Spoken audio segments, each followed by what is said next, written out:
ఓం శ్రీ గణేశాయ నమః. శ్రీ గణేశ పురాణం 71వ అధ్యాయం. సంకష్ట చతుర్థి వ్రతోపాఖ్యానం 2వ భాగం.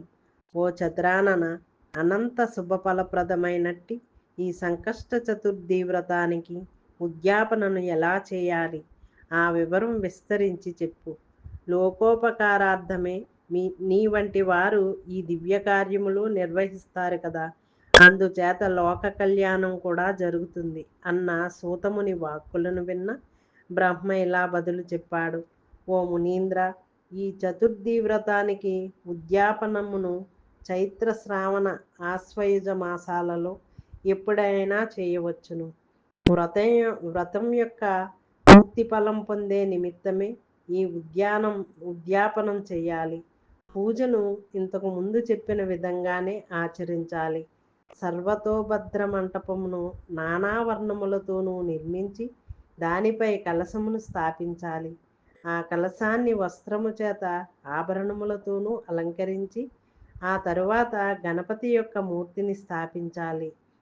షోడశోపచారములతో ఆ గణేశుని మూర్తిని పూజించి తరువాత చతుర్థి తిథికి దేవతకు చంద్రునకు ఇంతకు ముందే చెప్పబడిన రీతిలో ఆర్ఘ్యమునివ్వాలి. ఆ తరువాత నానా విధమైన ఉపహారములతో మహానివేదన చేసి గణపతిని సంతృప్తిని గావించి ఆచార్యుని ఋత్వికులను సంభావించి వారి ఆధ్వర్యంలో గణానాంత్వ అనే వైదిక మంత్రముతో గాని మూల మంత్రంతో గాని 1000 లేదా 10,000 లేదా 108 సార్లు హోమం చెయ్యాలి. ఆ తరువాత పూర్ణాహుతిని చేసి వశోద్ధారను కూడా నిర్వర్తించాక హోమాన్ని పరిసమాప్తి చేయాలి. వేద విధులైన సద్విపులకు షడ్రసోపేతమైన భోజనం పెట్టి వారిని చందన వస్త్ర తాంబూలాదులతో సత్కరించాలి. అనంతరం ఆచార్యుని పూజించి వారికి వస్త్రాలంకారాలను ఇచ్చి ఫలములతో వాయనమివ్వాలి. పాయసంతో నిండిన పాత్రను ఎర్రటి వస్త్రంతో అలంకరించి దానిపైన బంగారు గణేశమూర్తిని ఉంచి దక్షిణతో కలిపి ఇవ్వాలి. ఈ వ్రతం సంపూర్తి కావడానికి కొంచెడు నువ్వులను కూడా ఇచ్చి ఆ తరువాత దూడతో కూడిన కపిల గోవుకు సకలమైన అలంకారములు చేసి ఆచార్యునికి అర్పించాలి.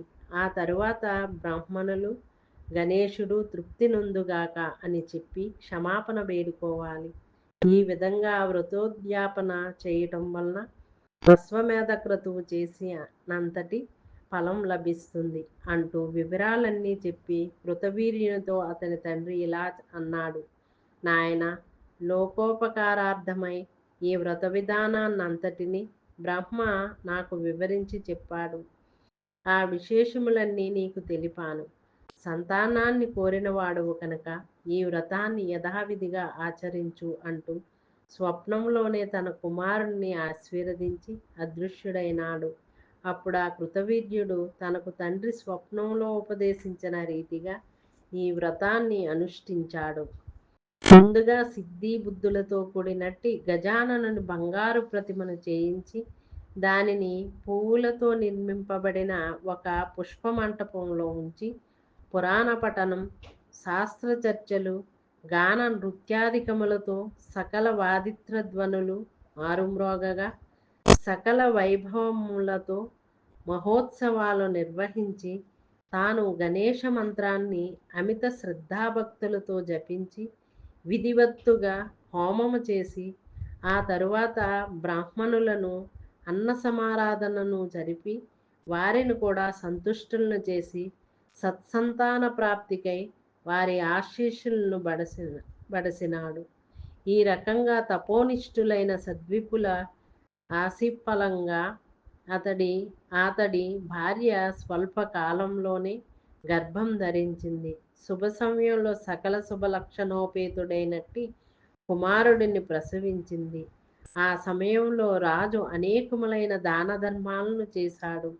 ఆ తరువాత రాజు కుమారునికి సకాలంలో శాస్త్రోక్త రీతిని ఉపనయనాదికాలు సంస్కారములు జరిపి విద్యావంతుడు జ్ఞాన సంపన్నుడైన అతనికి రాజ్య పట్టాభిషేకం జరిపాడు.